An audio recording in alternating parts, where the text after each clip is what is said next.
Diffusion and facilitated diffusion both help in the movement or transport of molecules across a cell membrane. So we know that the cell membrane helps to separate the contents of the cells from its external environment and also helps to control the exchange of molecules or materials between the two. The molecules that are found in the cells or in the body can be divided in two distinct categories. Namely, we have polar molecules and non-polar molecules. So, polar and non-polar molecules are both found inside and outside the cells. Some common important examples of polar molecules include glucose, amino acids, which are the building blocks of proteins, ions like sodium, potassium, calcium, etc. So, all these are polar molecules. By polar, we mean that they have an uneven charge distribution in them. By polar, we mean to say that these molecules have an uneven distribution of charge, and this makes these molecules soluble in water. So, polar molecules, in short, are those molecules that dissolve in water. Similarly, we also have non-polar molecules in the cells or in the body. Some important examples include oxygen and carbon dioxide. So, both of them are gases, and these are important non-polar molecules. In addition, the hydrocarbon chains of fatty acids are also non-polar. So, small gases like oxygen, carbon dioxide, and the fatty acid molecules, which are essentially hydrocarbons, are all non-polar molecules. So, by diffusion or facilitated diffusion, we are referring to the movement of both polar and non-polar molecules across the cell membrane. The most distinguishing feature of a cell membrane is that it is semi permeable, or we can say it is partially permeable. So, the cell membrane is unique in that it is partially permeable, which means it is only allowing selective molecules to cross the membrane. Now, small nonpolar molecules like oxygen and carbon dioxide that we discussed before can easily cross the cell membrane, whereas large polar molecules like glucose, ions, and amino acids cannot easily cross the membrane. They cannot easily pass across the membrane. To understand why the cell membrane is selectively allowing nonpolar molecules to cross, we will have to first discuss the basic components of cell membrane. In this in this simplified image of a cell membrane, we will find three important molecules. Firstly, we have the proteins, and we also have few lipids. So, proteins and lipids are important biomolecules. Now, lipids in the cell membrane essentially fall in two different categories. We have the phospholipids and we have cholesterol. Now, cholesterol is a steroid, or it comes under the class of steroids, whereas phospholipids is in itself a distinct or a different group. So the cell membrane, as we see here, is essentially made up of proteins, phospholipids, and cholesterol, which is essentially a steroid. The basic structure of a phospholipid is drawn here. So, like we see in the image, all the phospholipids have a head group and a tail portion. Phospholipids are unique molecules in that they are amphipathic in nature. The phospholipid molecules are amphipathic. So, this is the head group and this is the polar portion of the phospholipid, meaning this is the portion of a phospholipid that is ready to interact with water. We can also call this as hydrophilic. The head of a phospholipid is polar, meaning it is hydrophilic. However, the tail portion of a phospholipid is made up of fatty acid chains or fatty acids, and this makes them hydrophobic. Okay, so phospholipids are amphipathic, meaning they have a portion that is interacting with water, and they also have a tail portion that is not interacting with water. Similarly, the proteins that are present in the cell membrane are also made up of polar and non-polar amino acids. So, as we know, there are multiple classes of amino acids, of which we have polar and non-polar amino acids.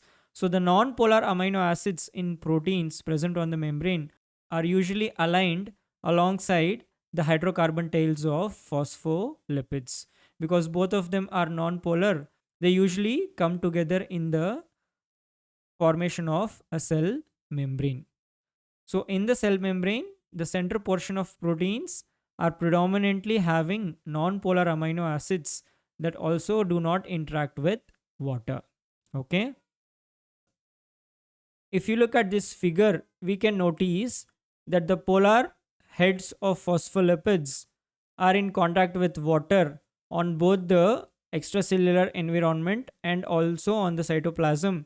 But inside, we have a region that is completely devoid of water. So you will not have water in the middle of the membrane, but you have water facing the polar head groups of phospholipids. It is this non-polar portion of the membrane that repels water-soluble molecules such as glucose, amino acids, and even the ions. However, transport across membranes is important for a lot of reasons. Firstly, so to obtain energy, all the body cells need to take in glucose. So we all know that through aerobic cellular respiration, glucose is broken down to release energy that can be stored in ATP. So it is absolutely important for all the cells to take in glucose from the extracellular environment. Next, most of the cells help to secrete useful substances as in enzymes, hormones, or even some neurotransmitters. And all of these molecules should also be able to cross the membrane. It is also important to generate ionic gradients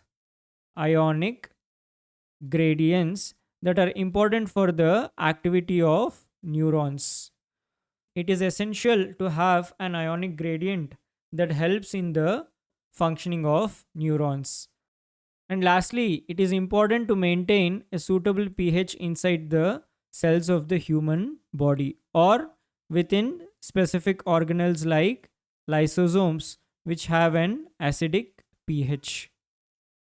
So, for all these activities, transport across the cell membrane is absolutely essential for all the classes of molecules.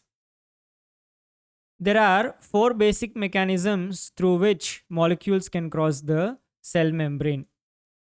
So, starting with diffusion and facilitated diffusion, then osmosis, active transport, and bulk transport. So, these are the four important processes or mechanisms through which molecules get exchanged between the cells and their environment.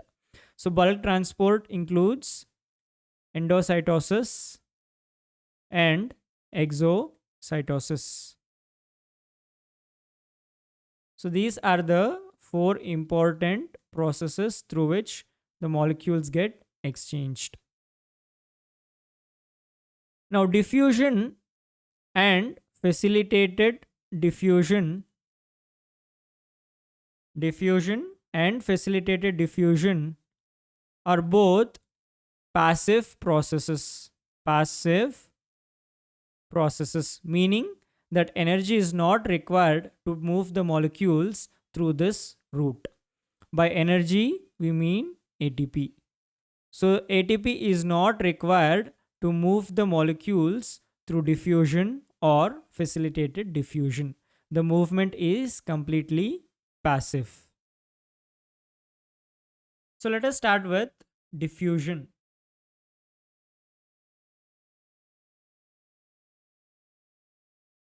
Diffusion is the movement of molecules or particles from an area of their high concentration to a region of their low concentration. Or we can say movement down their concentration gradient. Concentration gradient. So, diffusion is the movement of molecules from a region of their high concentration to an area of low concentration down their concentration gradient. So, to understand the principle of diffusion, we can use this simple example. So, a perfume was sprayed in the corner of a room, and with time, we could see that the molecules present in the perfume have evenly spread out in the complete room. So, initially, we only had molecules at one corner or in the region where it was sprayed, but with time, they have diffused uniformly in the whole room. Now, this process happens because the molecules are always moving randomly, which is due to their kinetic energy, and they always tend to spread out evenly over time. Now, this is a completely passive process, meaning it doesn't require any energy to operate. It only needs some time, and with time, an equilibrium, or we can say a uniform distribution of molecules will be observed. Now let us understand what does a concentration gradient mean. Concentration gradient. A simple way to think about a gradient is to assume a slope that is given in this figure. As we can see, we have two different concentrations of molecules. At the top, we have a very high concentration of molecules, and at the bottom of the slope, we have the lower concentration of molecules. A gradient is nothing but a slope. With time, we would observe that the molecules will slowly move from the top to the bottom because they are moving from a region of a high concentration to a region of low concentration until their concentration becomes equal on the top and the bottom. Okay, now this is a concentration gradient because there's a difference in concentration on both the ends of the slope. Okay, so all the molecules will want to move down their own concentration gradient irrespective of the other molecules. At the cell membrane, diffusion allows nonpolar molecules like oxygen and carbon dioxide to easily cross the membrane without any assistance. The reason being, these nonpolar gases are extremely small, and being fat soluble and being fat or lipid soluble, they can easily cross the membrane. The middle portion of the membrane, being nonpolar, will allow these gases to easily dissolve in them and cross the membrane. The living cells will get most of the substances they need by the process of diffusion. In the case of plants, as we know, the leaves require carbon dioxide for photosynthesis. The leaves require carbon dioxide for photosynthesis. Now, carbon dioxide will diffuse from the air into the leaves of the plants through stomata down its concentration gradient. Okay, so carbon dioxide is easily diffusing from the air into the leaves down its concentration gradient. Similarly, oxygen, which is a waste product of photosynthesis, will also diffuse out of the leaves in a similar way. Similarly, diffusion is also important for gas exchange in animal cells across the cell membrane. So, not just in plants, but even in the case of animal cells, diffusion is important for moving oxygen into the cells and taking carbon dioxide away from the cells.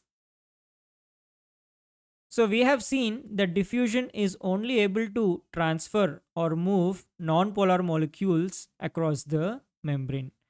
To understand how polar molecules are transported, we will have to look at facilitated diffusion. Similar to diffusion, facilitated diffusion is also a passive process. By passive, we mean that it does not require any energy from ATP to operate. That's why this is known as a passive process. However, facilitated diffusion requires a little help because polar molecules are either too big or have a charge, they are not able to cross the cell membrane easily on their own. So, facilitated diffusion relies on the presence of proteins in the cell membrane. Okay, so facilitated diffusion requires the assistance of specialized proteins in the cell membrane that help to transport or move the polar molecules across the membrane. Now, these proteins that help in facilitated diffusion fall in two different categories, namely carrier proteins and channel proteins. So, these are the classes of proteins that exclusively help in the movement of polar molecules across the cell membrane. One more important thing is that these proteins are highly specific. They are highly specific to the molecules that they can transport, and this makes facilitated diffusion faster and very selective compared to the regular mode of diffusion. Let's study the channel proteins first. Channel proteins.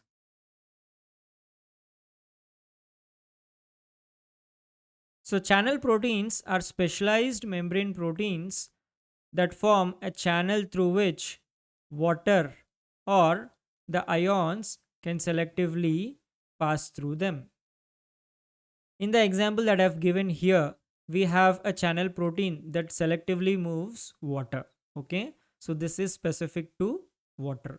Similarly, we also have other channels that are specific to ions, and they are known as ion channels. Ion channels are also highly specific to the ions that they can move. So we have an ion channel for sodium, potassium, and calcium separately. The channel proteins that help to move water are specifically known as aquaporins. So aqua refers to water and porin refers to a pore. Like we see in the image here, the water molecules are moving down their concentration gradient, and movement will happen until an equilibrium is achieved on both the sides of the membrane. The next category are known as carrier proteins.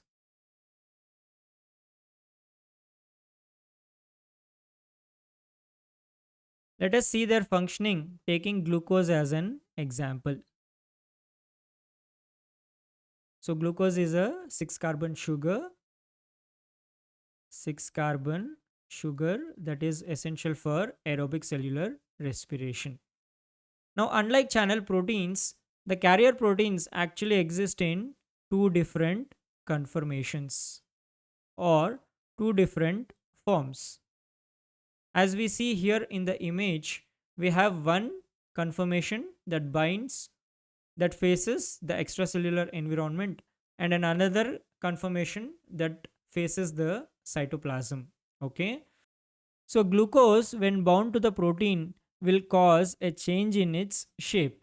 As we see here in the first step, the carrier protein is facing the extracellular environment, and when it has bound the molecule glucose, it undergoes a conformational change, and now it is facing the cytoplasm. This conformational change allows the protein molecule to now release the glucose into the cytoplasm. Okay, so carrier proteins have two different conformations and can bind to glucose on the extracellular side and release glucose into the cytoplasm. So they are highly dynamic and are able to undergo changes in their shape to move the molecules. So this is about carrier proteins, taking glucose as an example.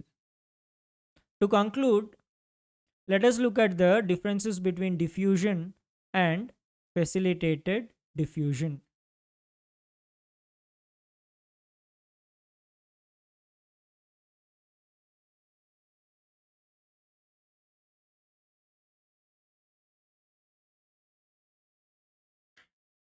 So both the forms of diffusion does not require energy. Simple diffusion as well as facilitated diffusion are not dependent on energy and are passive processes. Passive processes. Simple diffusion does not require the presence of proteins, whereas facilitated diffusion is highly dependent on proteins. It can be carrier proteins or channel proteins. Diffusion usually helps to transport small and non-polar molecules across the membrane. In contrast, facilitated diffusion helps to move large or polar molecules across the cell membrane, as we have seen in the case of glucose.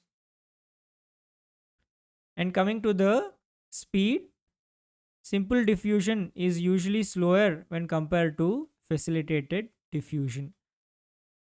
The reason being, facilitated diffusion is highly selective to the molecule that it is moving or transporting. And both the forms of diffusion help to move the molecules from a region of their high concentration to a region of low concentration. Okay. So, this is about diffusion and facilitated diffusion. So, understanding these two processes helps to explain how the nutrients, gases, or even the ions are moving in and out of our cells efficiently. Okay. So, simple diffusion is taking place when oxygen moves from the lungs into the blood, while facilitated diffusion is specifically helping to transport glucose from the bloodstream into the body cells. Let's discuss osmosis and active transport in the upcoming videos.